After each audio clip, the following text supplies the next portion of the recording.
Hey, everybody, welcome to Cut It Out, collage and paper craft conversations. I hope everyone had a great summer.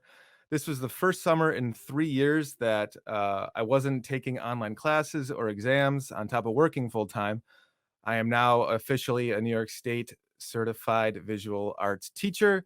I have a new job, my own art classroom. It's fantastic. Um, Today, I will be speaking with Lance Letscher, the internationally known Austin-based hand-cut collage artist. In 2017, Lance was a subject of a full-length documentary entitled "The Secret Life of Lance Letscher," which was the official selection of the South by Southwest Film Festival, also in 2017. If you haven't watched it yet, I highly recommend it. If you watch Lance work with a keen eye, and there's plenty of footage of him in the studio, you're going to get a master's class in analog collage making. The Secret Life of Lance Letscher is available to buy or rent on Amazon. I am going to put the link to the documentary in the show notes. It's an affiliate link, so if you press it, you will get to see Lance, and Jeff Bezos will reach down in his coffers and drop a nickel out of his suspect shaped rocket, and it will land on the Red Wizard, and I will put it in the bank. So that's the way that you can help support the show. And a quick update on scheduling. I am going to be recording and posting these podcasts once a month. So it's going to be a monthly show from now on. I have guests lined up all the way till December. I'm super busy right now. 6 months ago, we had a little baby. A little baby was born, Rose. We're super happy to have her. I have 3 kids now, and I'm working full time, and I'm trying to make art. It's just absolute bananas over here. So thank you so much for watching. And if you haven't subscribed or follow, please do. Okay, it is time to bring in Lance.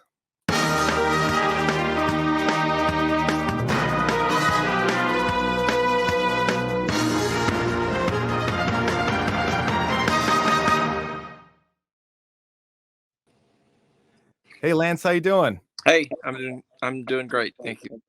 Thank you so much for being here. I really appreciate it. I'm really quite honored. I watched your documentary the other day. It was really extraordinary. Your work is phenomenal. It really is.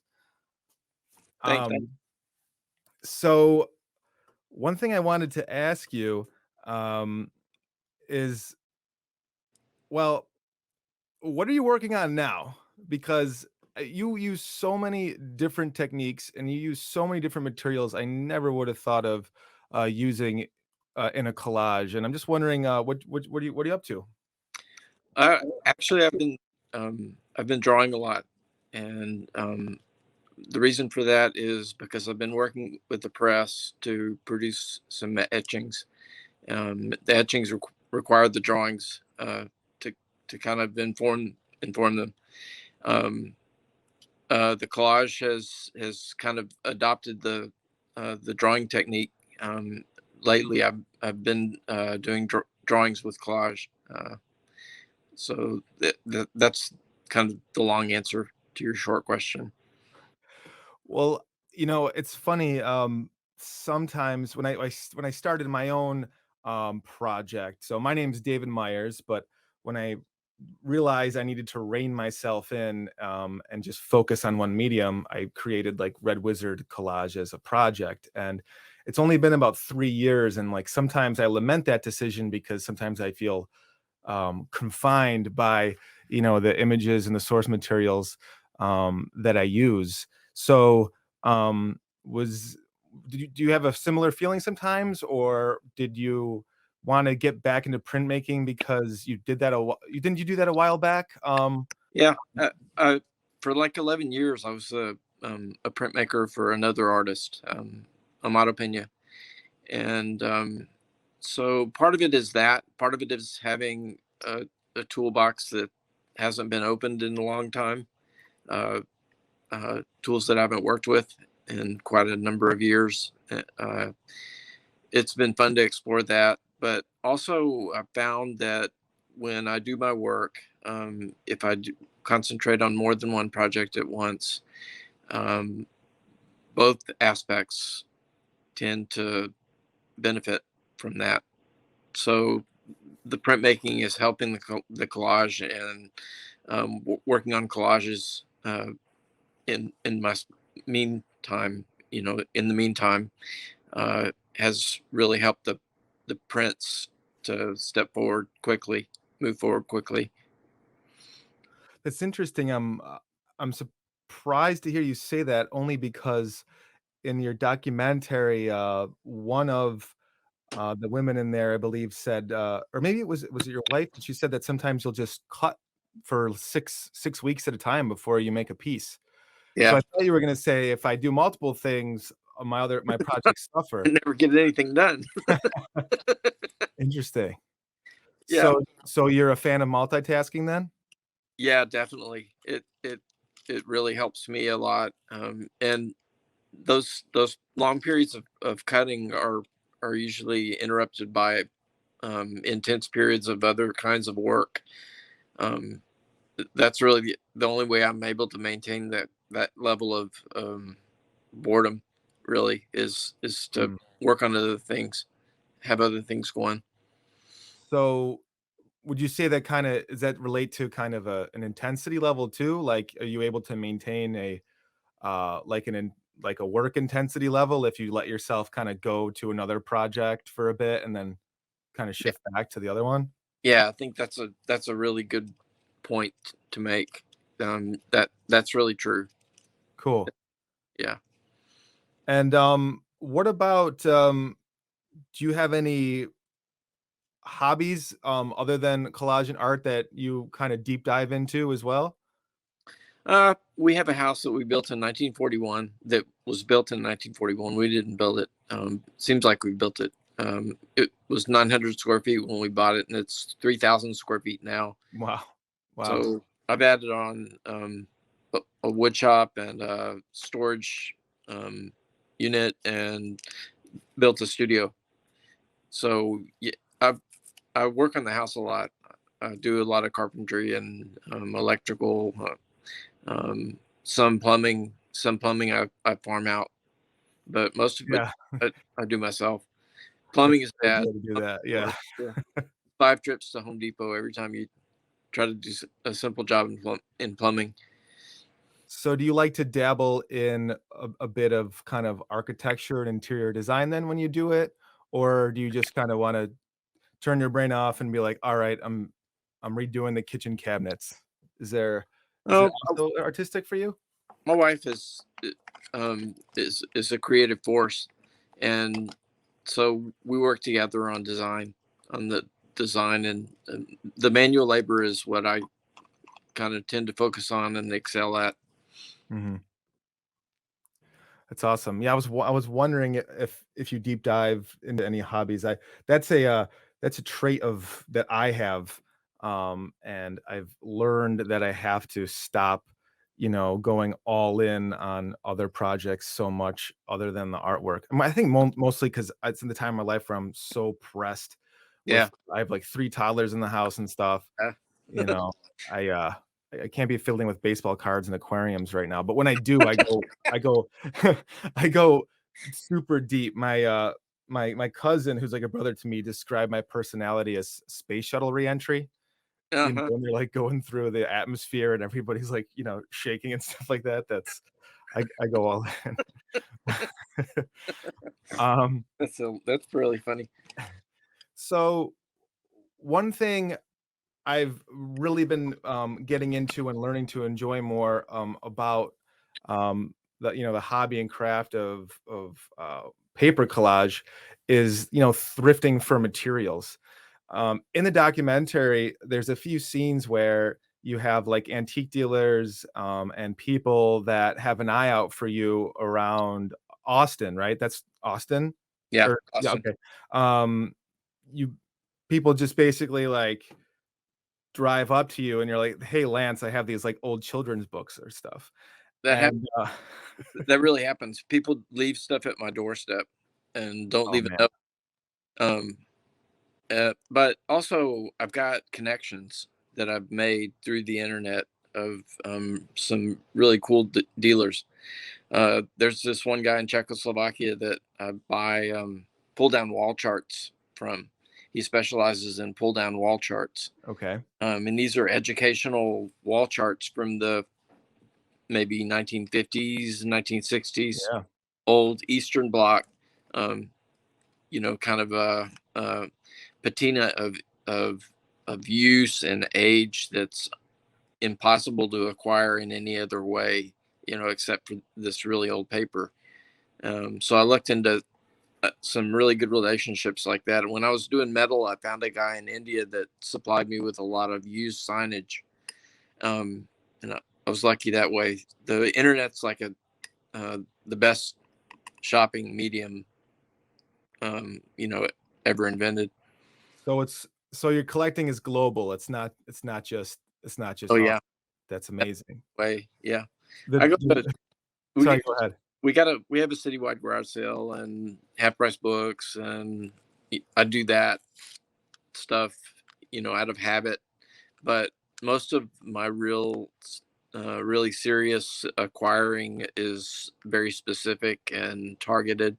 And I look for stuff. I look for something specific. I look for right now I'm doing a lot of cutting of trees, little uh, pine trees and flowering cherry trees and whatever. So I'm using catalogs from 1930, 1940, 1950 that plant nurseries produced.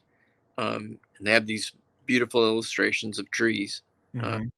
so it's a combination of knowing what I want, but also kind of like knowing how to find what you want. Uh, Interesting. And when once somebody finds out what you like, um, normally if I go to like a thrift store, I find a 1950s children's book with crayon, scribbled in there. That's 50% off. But if someone knows, hey, Lance wants this, do they charge you triple? no. Okay. Gotcha. My latest dabbling, the dark corner of eBay that I found was I wanted to I was zeroing in on used losing scratch off lottery tickets. Oh wow, that's And so specific. well, there's people they'll advertise like over $20,000 worth of tickets for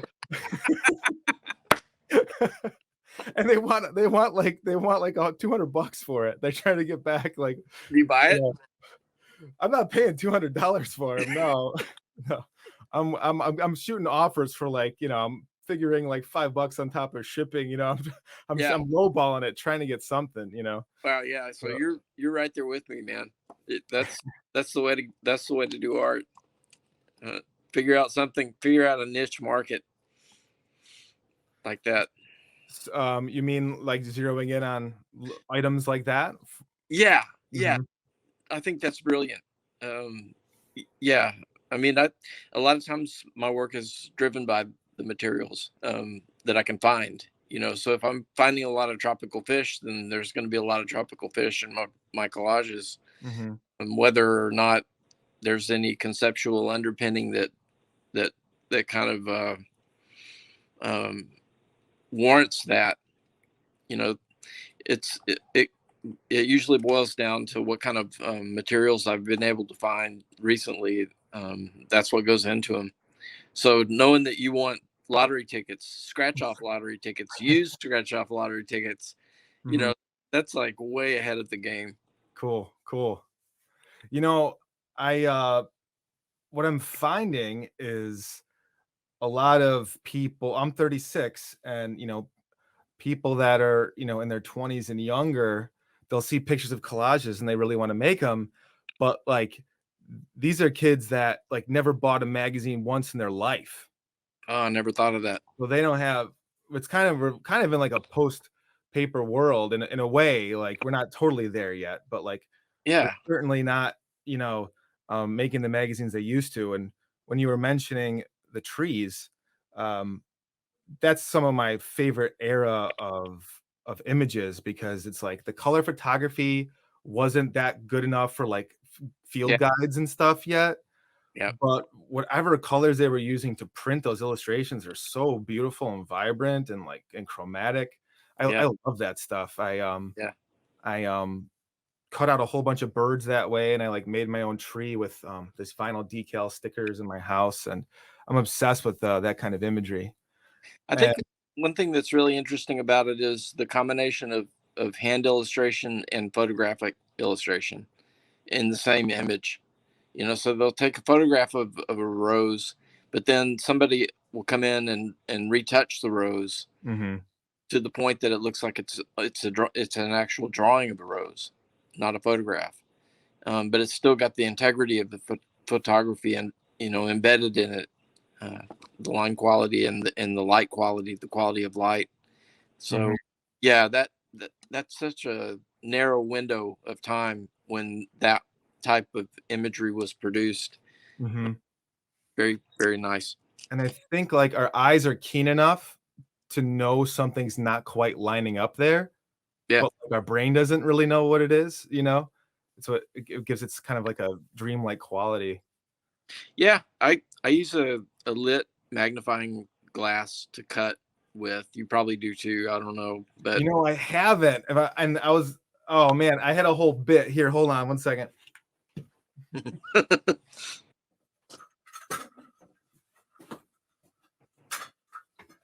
I was gonna say, I was gonna say, like this. I was gonna say, Lance, we have a friend of yours here. I haven't used this yet, but I garbage picked it this summer, and I thought, I'll probably use this for something someday. And I saw you using one in the documentary. Yeah, What is this even called? eyesight requires that. Your eyes might not require that yet, but you can with the in using that you can see the hand of the graphic artist that cut out the red plate for the roses we were just talking about. You can see the mistakes that he made. Holy crap!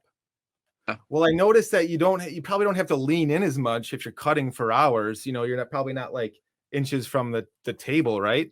So, I've got a worn spot on my magnifying lens where my chin rests. That's worn through the paint. oh wow. Yeah, it's. I've been leaning in for a long time. How are you now? How long have you been making collages for? Probably over Since 20 years, 25 years, right? Yeah, I think like 93, 94. I started making collages. How Nineteen does ninety your four. hand throb at night sometimes when you go to sleep? Yeah, I have pain. Yeah, but I Yeah. think that's age related. Yeah. The In the documentary, you were cutting it kind of like follows the creation of a mural, a collage mural you made out of like tin cans and buckets and stuff like that. And I've used tin snips before, and I was wincing watching you watching you cut through the tin snips. It looked painful for sure. Yeah. Yeah. So you're one of the one of the things I saw in your pieces is you you cut out the negative space in between the strings of a harp, and that really impressed me, to the dedication to not only cut all decide to cut all of that out, but there's also the realization that you could totally destroy the picture of the harp, on your last cut. And you also have, plenty of collages that are super intricate. I'll pull up a picture real quick. This isn't one of the harp or the gears or whatever, but this is this is a tremendous amount of layers, a tremendous amount of color. One of my favorite quotes in art that helped me create art was by Andy Warhol, and he said, "Art should be quick." And that freed me from obsessing over all these amazing artists that came before me that were these masters of being intricate. And it helped me, but I'm looking at your work and I'm thinking, man, I got to spend more time on my compositions. um, I know I'm kind of rambling now, but how long would it could you tell us a little bit about this piece and like how long something like this takes you? That's an old one. That's probably 2005 or 2007, something like that. And I was using backer board, which is it's Davy board is what it it's also called Davy board. It's the hardback cardboard used in hardback books covers. So a lot of times they'll laminate fabric over this gray cardboard material called Davy board. And so I was building these squares up with Davy board, laminating paper onto the surface to get the color, and using the Davy board, which is about 1/8 of an inch thick, to get depth, tangible depth in the piece. So it's got a lot of texture that you can't really see in the photograph. It may be 3/4 of an inch deep altogether. Wow. Cumulatively And speaking. is it sitting on some kind of like plywood or something? So it Yeah, doesn't, yeah. yeah. Baltic birch is the best. Baltic birch is laminated birch. It doesn't have a core like a mahogany core or whatever other kind of core. It's actually birch all the way through. So that's when I can find it, that's what I use. Otherwise, I just use birch, cabinet grade birch plywood for the backing. I used to use masonite, but masonite's gotten hard to find. Is it? Yeah, That's like what they make like clipboards out of, that brown. yeah, that's right. Yeah. Yeah. I used to religiously use masonite, but now I hardly ever use it at all. I think So you were saying about the really highly detailed cutting. yeah. Part of that is my makeup, and part of it is strategic. Like part of the what's in the toolbox of the collage artist is intricacy and detail, and it's readily available. That there's more stuff to cut than you can possibly ever cut in your life, and the detail in that stuff is finer than you can see with your eye.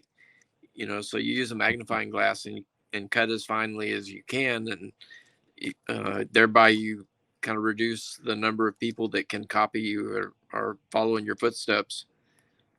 Interesting. It's pretty easy to get collage to a certain level. There's a pretty high level that a lot of people work at in collage, but taking it the next step or two more steps up requires a big jump in your work ethic.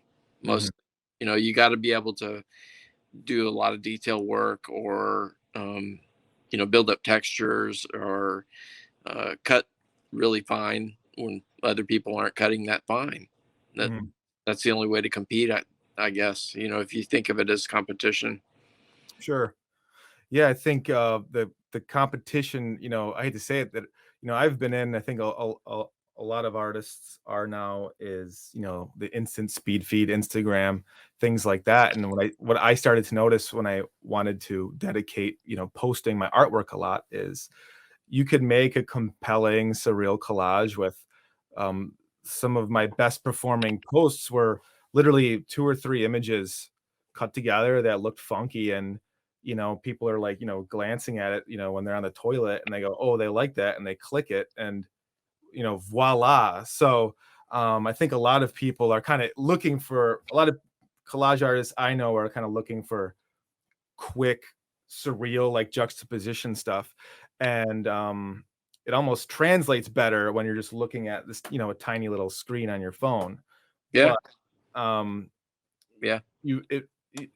things really do get lost when people know, and people know when an artwork is, someone spent a lot of time on it. Let's just put it that way. I'm going to try to simplify my words here. Are you familiar with Jen Stark, her artwork? No, I think She's go ahead. Sorry. one point that you're making is the difference between having a personal experience with an artwork and having a digital experience with something on the internet. I think that you're real smart to do it the way you're doing it, because the internet is maximized for that kind of artwork. Very quick images, photographic based, easily accessible imagery that you can just juxtapose, quickly and stream of consciousness. But I think what I'm after that's different than that is for one person to stand in front of my artwork for more than 3 minutes and have an experience. And if I can get them for 3 minutes, then I might be able to get them for 4 or 5 or 7 minutes. And if there's layers of detail that reward that kind of looking, to where a person gets more information the more he looks, um, whether it's through highly detailed cutting or lots of texture or a complex composition or unusual artifacts, things that are from different time periods, like we talked about. All those are ways to reward your audience. So maybe it kind of boils down to just having a different audience. I think that you're targeting an audience uh, that's huge, and it's live, and it's what's real now. And I'm targeting an audience that uh, hardly anybody sees my collages in person, really. People that go to galleries, and unless you see it in a book. But Mhm. it was a real epiphany for me one time, when I was growing up, when I realized that 99% of the artwork that have seen, and probably up till now I've seen, is in books or on the internet. It's Mhm. not real life, so it's a real privilege to be able to see something in real life, to push the capacity of your eyes to see something that's really hard to see.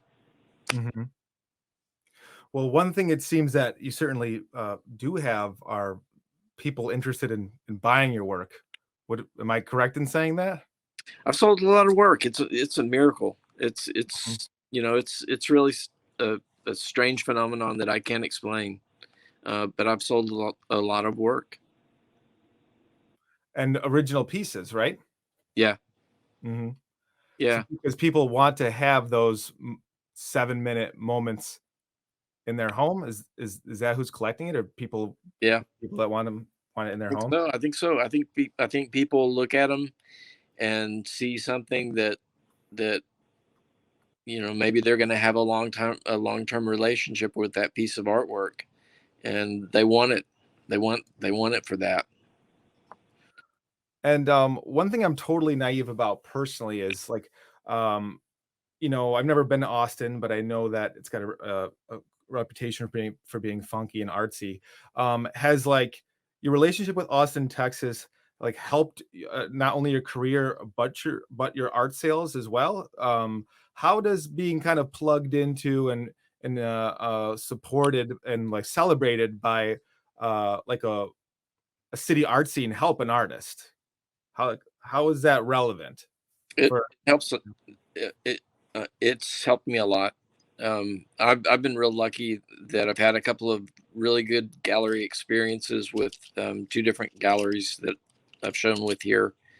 Um, they bring their own crowd. They have their own kind of collector base. Um, so you're guaranteed a steady audience. Somebody that'll come see your every show that you put up. Um, cool. yeah, it's pretty cool. I was cynical about it when I got out of graduate school, because I didn't understand how to hook into the gallery system, and it took me a number of years to start to get to where I was fluid in that and able to do that. But once you get in, it's the way to go, because people are coming to the gallery because they want to have that experience with a piece of artwork. They want to see your artwork in person. They want to have that an experience with it, um, in a way that they can't get on the internet. Sure. It's and the other thing about galleries is, you give up 50% to the gallery. They Okay. When you make a sale. And a lot of people don't want to do that. And a lot of people will do outdoor art festivals or sell on the internet, sell on Facebook, sell on Instagram, whatever. I think all those things are good, but there is a glass ceiling. There's a path that you can only achieve certain types of greatness through working with galleries, and that is getting into museums, and like getting into little museums first and then getting into bigger museums. That whole career path as an artist is only really accessible if you're willing to play the game with the galleries. Interesting. It's weird because art is like, it's craft, and that, like you said, you could sell it on your Etsy website, you could go to the craft fair or whatever, and then it kind of like the highest art just rises to the point where it just becomes like an icon in like the world mind, plastered Now, on the wall of a vacuum sealed building. yeah, I So, know. When I was talking about that, I was thinking it's not that way anymore. Now you buy something on the internet for a form of money that I don't really even understand. yeah, yeah. Oh man, that's really insightful. Thanks so much, man. What was I going to say? That was a lot of really good, useful information. Oh, so you mentioned graduate school and stuff. Now, you were in school in the 80s? Is that when you studied art? Was that in the But 80s? 89. Um, so I got my BFA, but I graduated, geez, in like 2007. But while I was there, I was kind of bitter after school because I knew about so much artwork that I later considered to be completely unsellable, you know, um, stuff, whatever it's, I mean, I guess there's a market for anything, but everything from, Robert Mapplethorpe to Barbara Kruger to Eva Hesse to Robert Smithson, all this stuff that I loved and we were taught about, but like I, I I spent an enormous amount of money on my education, and like, I wish someone could have taken a class in setting up a tent at a street fair because I could have done that when I was 21. Yeah, I didn't know what the hell to do after. yeah, I worked at a sign shop, which was very helpful. I learned how to use all yeah, sorts of plotters and equipment. I lied and said I knew how to use Adobe Illustrator, and so I learned how to make vector graphics and stuff. Um, so do you like recommend art school to people that are thinking about it? I get that question sometimes. Do you think it's worth it going to college for art? it was when I went. Definitely, Mhm. that was one of the best times of my life. I being around people that had a similar motivation and intelligence for doing such a specific thing. I mean, being around other artists for the first time in my life, um, that was a really great experience. And also, I was at the tail end of kind of art school where you have life drawing and you have painting, oil painting, where you have to learn how to make a medium out of stand oil and Damar varnish, and like I learned all that stuff. I don't know if I don't know if you can do that anymore. I'm not sure what art school is like anymore in that respect. I know there's a lot of 3D printers, and that it's changed in a lot of ways. Yeah, I think the curriculum's pretty loosey goosey. I mean, you probably could go to a place like Rhode Island School of Design still and take all those courses, or you could, just take a lot of, theory and, stuff like that. I towards my end of school, I got kind of so fed up with critique that I realized that my art credits could go towards like art history and philosophy. So I Yeah, started taking more of that because I just got sick of kind of like debating in front of like someone's crappy art they did like the day before. yeah, you know yeah, but my school didn't have that studio culture. I actually my program was photography, so everyone would kind of be off on their own in their own dark rooms because I was on the tail end of the film photography stuff.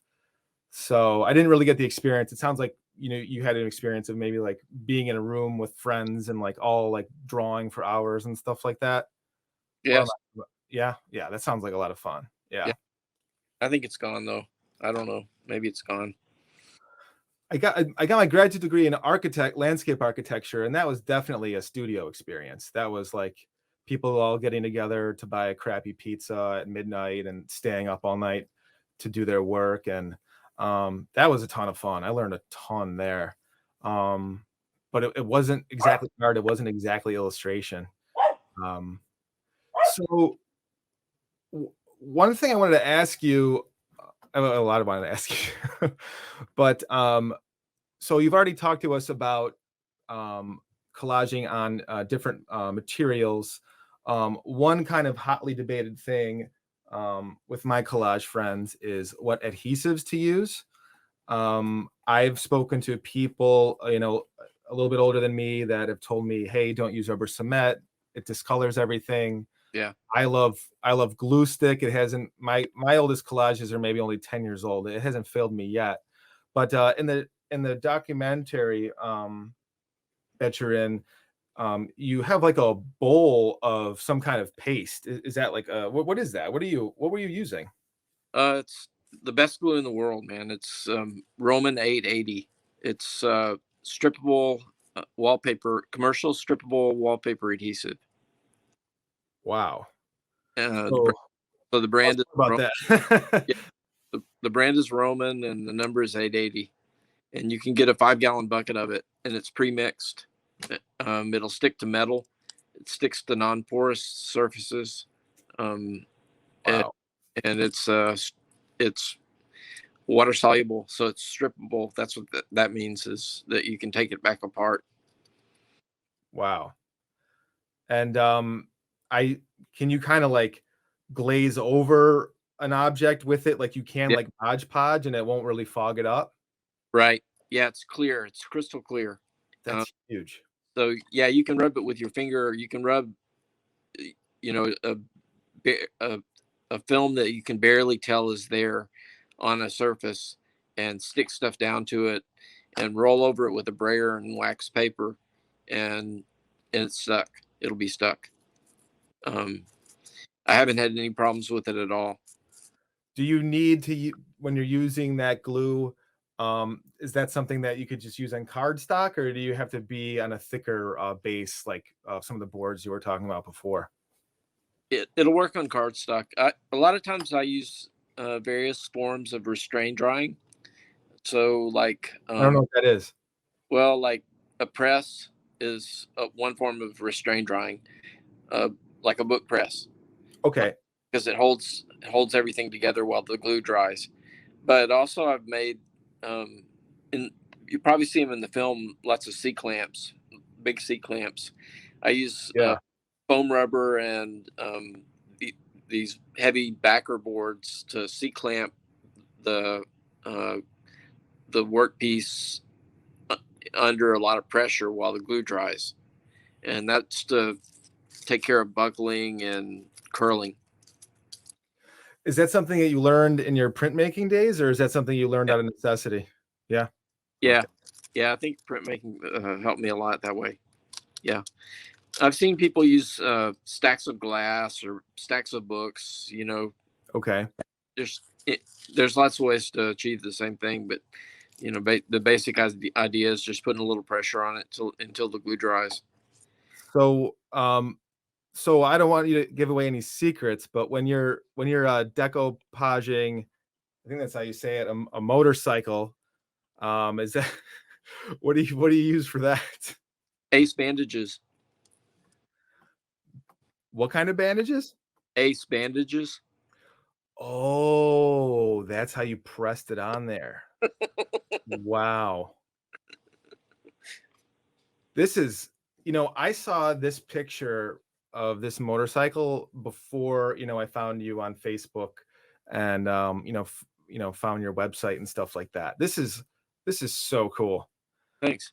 And you also have collaged an airplane, but you use your carpentry skills to modify. This is a glider, right? And you basically like modified it so it could fit in an art gallery.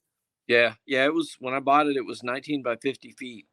The wingspan was 50 feet, 50, and I cut it down to 12 by 19 feet. And then when you made this, you didn't just pick a plane randomly. From what I understand, you were kind of taking care of your wife's, like, yeah, was it her elderly a father, and he Yeah, was a pilot, yeah, and it was kind of like a project for the both of you in a way. yeah, yeah. He knew about it. He knew about the sailplane that it came from. That's really cool. Yeah, yeah. Small world. So one last thing I wanted to talk to you about is I've recently been making, just in the past couple of weeks, I started making little collage zines, little tiny self-published magazines, and it really opened up. It's really been opening up my, I don't know. It's been opening me up. I've really been enjoying, like, using narrative and words and things like that. And you've created your own, is it a book or a magazine called the Perfect Machine? It's a book. Was this a so what was your experience like? Was this your first book that you made with collage? No, I've made other books with collage, but that's the first one that got published. And this is available on Amazon as well? Yeah, How many pages is it about? 64. Awesome. And is there what do you think is the value of, like, creating a book or or a narrative using collage? Well, in my case, it um, allowed me to do the type setting. So I designed the typography, um, and I was able to lay out each page, make a collage for each page, so I could do the whole book without using a computer. Um, I just made a mock up of the book Mhm. um, in collage and So had it and printed that way, published that way. your topography, was that just words that you cut out that you used throughout, or Yeah, um yeah, but also like typefaces. Like I would use, I'd find a lot of. You have to look at the book, but there's consistency in the typography, and that's just I just bought multiple copies of the book that had the right typography in it. there's your selective purchasing of the things that you like, man. That Yeah. really comes in handy there. Oh, by the way, I have a present for you. Speaking of topography, I've got, the other day I picked up an entire box of, like, well, let me show you what we got here. We got you're a new owner of a elect Buckley for Senator Oh wow. Dayglow orange bumper sticker. Yeah, I'll put it on my van. It's not glossy. It's not glossy either, too, which is strange. And then you'll never forget the date with your 100-year calendar. I didn't know I was going to get prizes. Yeah, I think probably oh Jesus, it says it's 1900 to 2000, so you're out of time with this one already. Yeah, And then you're also the new proud owner of the July 1955 issue of Model Airplane News. I've got that one. Do you? Excellent. It's a oh, look at that. Yeah, this one I picked it out for you. I thought you'd be into. Well, Yeah, you've already seen it, but yeah. I for love. the viewers. I probably saw that when it was first came out. Awesome. So yeah, I'll shoot these over to the mail. Is there anything you wanted to before we wrap things up? Is there any thing you wanted to plug? Anything you wanted No, to great tell talk. our listeners? Really bright, and intelligent questions. Good podcast. I bet. Well, thank you so much. Honestly, your expertise and sharing that with us is, like, super, super informative. And for anyone listening, I highly recommend watching Lance's documentary. There's just so much footage of him working. You'll see him using the presses and collaging with tin and using the different pastes and the way he collects. Super awesome. Lance, what's your website? What's your website URL? Name lanceletcher.com. Awesome. All right, Lance, thank you so much for Thank you. joining us. Really appreciate it. Yeah, thank you.